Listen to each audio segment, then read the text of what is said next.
Good morning students. आज की class में हम admission of a new partner में एक बहुत इंपॉर्टेंट फैक्टर करने जा रहे हैं, that is determination of new profit sharing ratio, जिसको हम शॉर्ट फॉर्म में एनआर बोलेंगे, new ratio NR, and sacrificing ratio, जिसको हम शॉर्ट फॉर्म में बोलेंगे एसआर ऑफ ओल्ड पार्टनर्स। बहुत इंपॉर्टेंट टॉपिक है for a 1 marks and 2 marks. 1 marks के लिए थोड़ा इंपॉर्टेंट बनता है, हमारे 2 मार्क्स के लिए भी इंपॉर्टेंट है, तो एक अच्छा टॉपिक है। अभी कुछ कंडीशंस आपको बताई जाएगी इसके अंदर कि at the time of admission of a new partner, जब नया पार्टनर फॉर्म में एडमिशन ले रहा है तो उसके आने के बाद में क्या क्या रेशियो में किस तरह से चेंजेस आएंगे, ओल्ड रेशियो में क्या चेंजेस आएंगे, किसको सेक्रीफाइस करना पड़ेगा। ओके, बट बेटा प्रैक्टिकल चीज हमें एक चीज समझनी है। जब कोई नया पार्टनर फॉर्म में एडमिशन लेता है, उससे पहले मान लीजिए ए और बी 2 पार्टनर थे और उन्होंने सी को एडमिशन लिया। हम ही जानते हैं कि जब नया पार्टनर एडमिशन लेगा तो right to share in assets के लिए जब वो कैपिटल इंट्रोड्यूस करेगा तो उसको कुछ सर्टेन पार्ट ऑफ प्रॉफिट भी चाहिए होगा। मान लीजिए वो एडमिशन ले रहा है सी 1/4 पार्ट के लिए, हमने मान लिया कि 1/4 पार्ट के लिए वो एडमिशन ले रहा है, ठीक है। लेकिन ये 1/4 पार्ट जो है डायरेक्टली या इनडायरेक्टली, अब मैं यह वर्ड डायरेक्टली और इनडायरेक्टली क्यों यूज कर रहा हूं आपको कंडीशन के अकॉर्डिंग एक्सप्लेन करी जाएगी कि ये जो 1/4 पार्ट है सी डायरेक्टली या इनडायरेक्टली लेगा तो नेचुरल पर्सन से, ओल्ड पार्टनर से।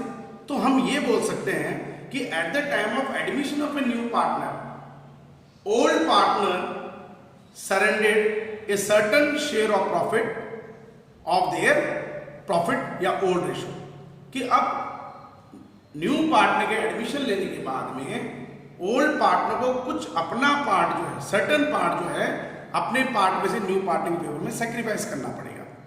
क्योंकि हम एक चीज जानते हैं कि पहले प्रॉफिट के 2 ही शेयर हुआ करते थे, अब शेयर 2 में था, लेकिन जैसे ही क्वांटिटीज बढ़ेगी 3 पार्टनर हो गए तो शेयर ऑटोमेटिक कम हो जाएगा। तो हम ये बोल सकते हैं कि after admission of a new partner directly या इनडायरेक्टली ओल्ड पार्टनर को न्यू पार्टनर के फेवर में सेक्रीफाइस करना पड़ेगा। इसके लिए मैं 2 फॉर्मूले आपको बताने जा रहा हूं।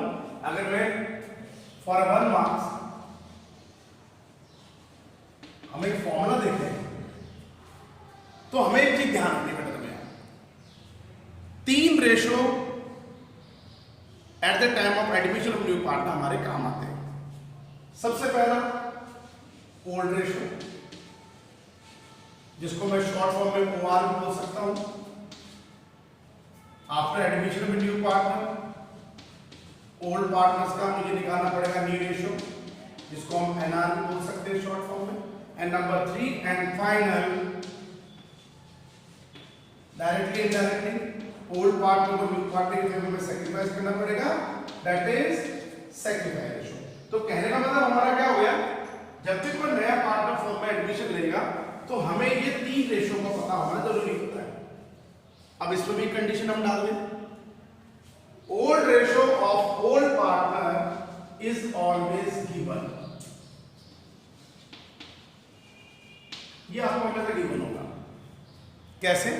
A and B are partner in the ratio of 3:2, A and B are partner in the ratio of 4:1, A and B are partner in the ratio of 5:3, जो भी होगा, ठीक है। बट इसमें बेटा कंडीशन आप ध्यान रखेंगे, अगर ओल्ड पार्टनर, लिसन केयरफुली, अगर ओल्ड पार्टनर्स के बीच में कोई respective profit sharing ratio given नहीं है तो we are assume that they are equal partner.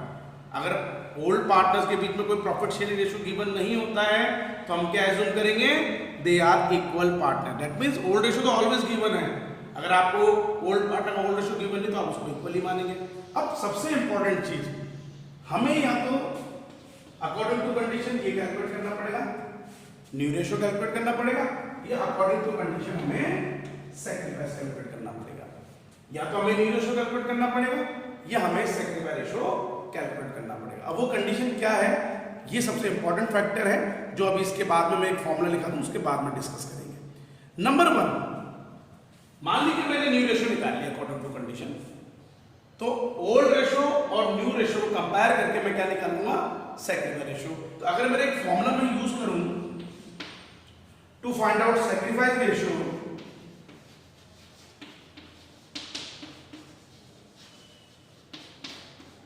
तो मेरा फॉर्मूला क्या बन जाएगा? और अभी बेटा मैंने एक चीज क्लियर कर दी है, ओल्ड रेशियो हमेशा ज्यादा होता है न्यू रेशियो से, बिकॉज क्वांटिटी कम थी तो शेयर ज्यादा मिलता था, क्वांटिटी ज्यादा हो गई, 2 की जगह 3 पार्ट में हो गई तो शेयर ऑटोमेटिक कम हो जाएगा। तो न्यू रेशियो अब कम होगा ओल्ड रेशियो से। तो मेरा सैक्रिफाइस रेशियो का फॉर्मूला क्या बन गया? Old ratio minus new ratio. Short form में इसको ऐसा equals to O R minus N R, ठीक है। तो अगर मैंने न्यू रेशियो कैलकुलेट कर लिया अकॉर्डिंग टू कंडीशन, तो इस न्यू रेशियो अगर मैं ओल्ड रेशियो से माइनस कर दूंगा तो मैं फाइंड आउट सैक्रिफाइसिंग रेशियो ऐसा। नंबर 2, अगर मैंने किसी कंडीशन में सैक्रिफाइस रेशियो पहले फाइंड आउट कर लिया है, तो इस सैक्रिफाइस रेशियो को मैं ओल्ड रेशियो में से माइनस कर दूंगा तो मेरे पास में क्या निकल के आ जाएगा? New ratio. तो second formula, new ratio equals to old ratio minus sacrifice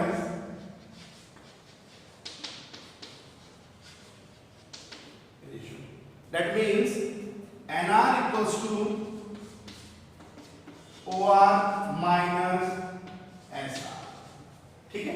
तो ये बेसिक थ्योरी है हमारे पास में, जब मैं determination of new profit sharing ratio and sacrificing ratio of old partner कर रहा हूं उसके लिए, ठीक है। 3 रेशियो, एक समराइजिंग करा दो उसके, 3 रेशियोज होते हैं, old ratio, new ratio and sacrifice. Old ratio आपको ऑलवेज गिवन होगा, या तो आपको according to condition new ratio find out करना है या according to condition sacrifice ratio. Then उसके बाद में अगर आपने न्यू रेशियो फाइंड आउट कर लिया तो ओल्ड रेशियो में से आपने न्यू रेशियो माइनस कर लिया, हमारे पास निकल के जाएगा sacrifice ratio.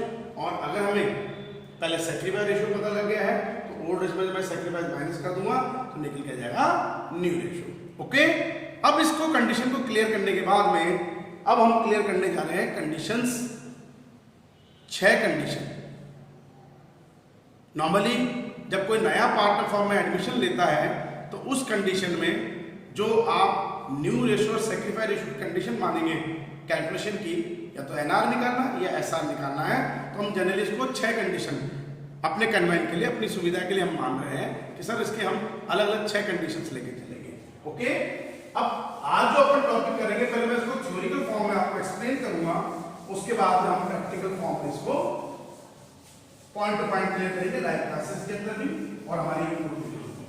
Okay, according to me, मेरे अकॉर्डिंग, मैं बुक की बात नहीं कर रहा हूं कि बुक में कौन सी कंडीशन है, हम अपने कन्वेंट के अकॉर्डिंग चल रहे हैं। पहली कंडीशन, नंबर 1, फर्स्ट कंडीशन, अब आप ये भी एक बात ध्यान रख के चलेंगे कि जब भी कोई नया पार्टनर फर्म में एडमिशन लेता है, या तो artificial person, that means partnership firm उसका शेयर देगी, लेकिन वो भी कहां से देगी? वो आर्टिफिशियल पर्सन है, इसको बोलते हैं इनडायरेक्टली। अब ओल्ड पार्टनर अपने शेयर में से उस नए पार्टनर को शेयर देंगे।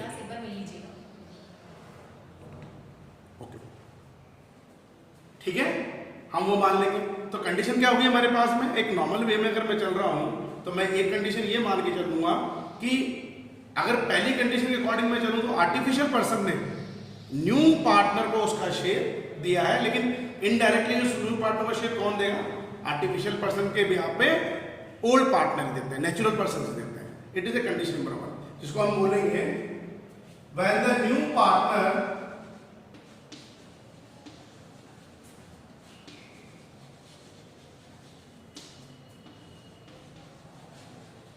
acquire या take his share of profit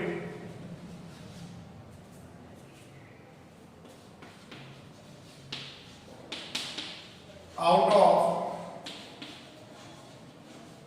total profit,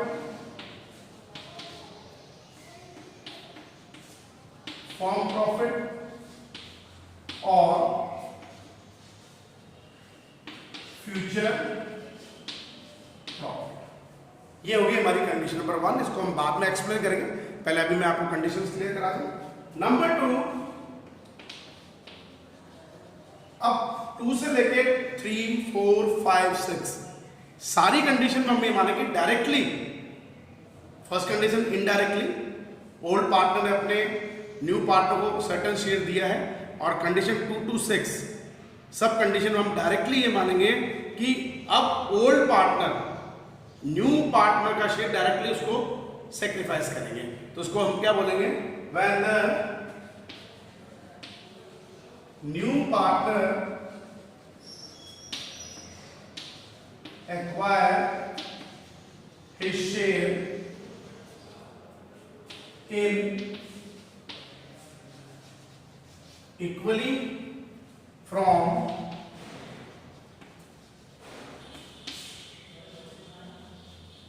old partners। Number 3, मतलब न्यू पार्टनर अपने शेयर को किसी आर्टिफिशियल पर्सन से एक्वायर नहीं कर रहा है, इक्वली रेशो में नेचुरल पर्सन से एक्वायर कर रहा है पार्टनर से। नंबर 3, अब इसको अनइक्वली कर लीजिए, when the new partner acquire his share in unequally from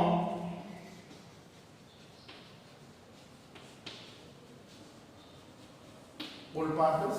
condition number 3। Condition number 4 कि जब कुछ सर्टन पार्ट न्यू पार्टनर का जो शेयर होता है ओल्ड पार्टनर अपने शेयर में से, फ्रॉम देयर शेयर या ऑफ देयर शेयर। तो number 4 condition, when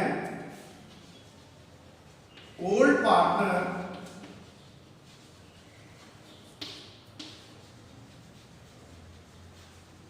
surrendered a certain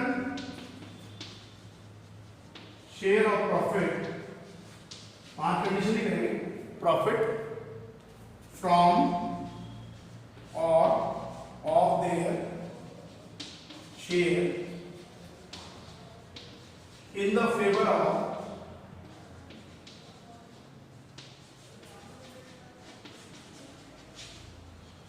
new partner।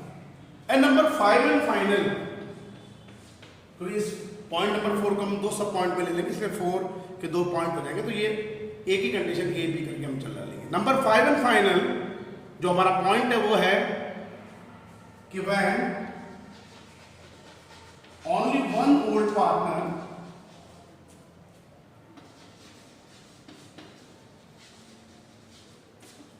surrendered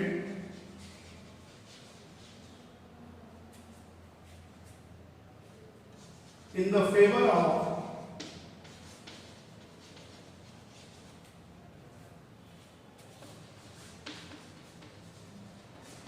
new partner. Okay, तो ये कुछ कंडीशंस हैं जो मैंने आपको केवल अभी थ्योरिकल फॉर्म में बताई है। इसके बाद में बेटा हम इसको प्रैक्टिकल फॉर्म में स्टार्ट करेंगे, लाइव क्लास में भी और मेरे यूट्यूब वीडियोस में भी। ठीक है, तो ये बहुत इंपॉर्टेंट पॉइंट आपके लिए चलेगा, तो थोड़ा ध्यान देके चलना इस पॉइंट पे कि गलती नहीं हो जाए हमारे से, क्योंकि ये 1 मार्क्स में और 2 मार्क्स में बड़ा इंपॉर्टेंट टॉपिक होता है हमारे लिए। डिटर्मिनेशन करना न्यू रेशो का, डिटर्मिनेशन करना सेक्रीफाइस रेशो का। बट मैंने कहा 1 to 5 5 कंडीशन जब हम फॉलो कर रहे हैं तो केवल पहली कंडीशन, एक तरीका होता है हमारे याद करने का इसको, कि सर पहली कंडीशन में जिसमें आर्टिफिशियल पर्सन न्यू पार्टनर के फेवर में सेक्रीफाइस कर रहा है, तो ये कंडीशन 1 है। इसमें हम इनडायरेक्टली नेचुरल पर्सन जो है न्यू पार्टनर के फेवर में सेक्रीफाइस करेगा, तो ये कंडीशन 1 है, जिसमें हम first find out new profit sharing ratio of old partner. बाकी कंडीशन 2, 3, 4, 5 इन चारों कंडीशन में आपको एक चीज ध्यान में रखना है कि first find out sacrificing ratio. क्यों होगा, कैसे होगा, वो आगे की बात है। First find out sacrificing ratio, फिर उसके बाद में वही उस सैक्रिफाइस रेशियो को जब आप ओल्ड रेशियो में से माइनस कर लेंगे तो we get new profit sharing ratio. जबकि पहली कंडीशन में हमें पहले न्यू रेशो मिल जाएगा और उस न्यू रेशो को जब हम ओल्ड रेशो में से माइनस कर लेंगे तो हमारे पास में सैक्रिफाइसिंग रेशो फाइंड आउट हो जाएगा। ठीक है, तो एक नॉर्मल पॉइंट है, बिल्कुल हम एग्जाम्पल के थ्रू इसको क्लियर करेंगे। बुक में भी आपको काफ़ी सम दे रखे हैं, फिर आप वो सम कर सकते हैं, उसमें कोई प्रॉब्लम नहीं है। एक नॉर्मल वे में चलना है हमें, लेकिन थोड़ी लैंग्वेज हमको ध्यान रखनी है, क्योंकि according to condition basic language तो एक जैसी आएगी, सब सम होगी, लेकिन जब बेसिक इन्फॉर्मेशन के बाद में जो मेन इन्फॉर्मेशन में आएंगे, एडिशनल इन्फॉर्मेशन में आएंगे, तो वहाँ आके आपके पास लैंग्वेज थोड़ी चेंज हो जाएगी और वो लैंग्वेज आपको देखनी पड़ेगी। ओके, तो आज की क्लास में हम इतना ही करेंगे। अब इसको प्रैक्टिकली आप लाइव क्लास में और यूट्यूब वीडियोस में कंटिन्यू देखेंगे। अपनी स्टडी को कंटिन्यू ऐसे रखिए, be safe at your home, घर पे आप लोग सुरक्षित रहिए, लेकिन अपनी स्टडी को रेगुलर टाइम दीजिए, क्योंकि हम बोर्ड एग्जामिनेशन फाइट करने जाएंगे। ये आपके लिए कंपलसरी है बेटा, अपनी स्टडी को जो है बिल्कुल रेगुलर बेसिस पे मेंटेन करना है। Thank you.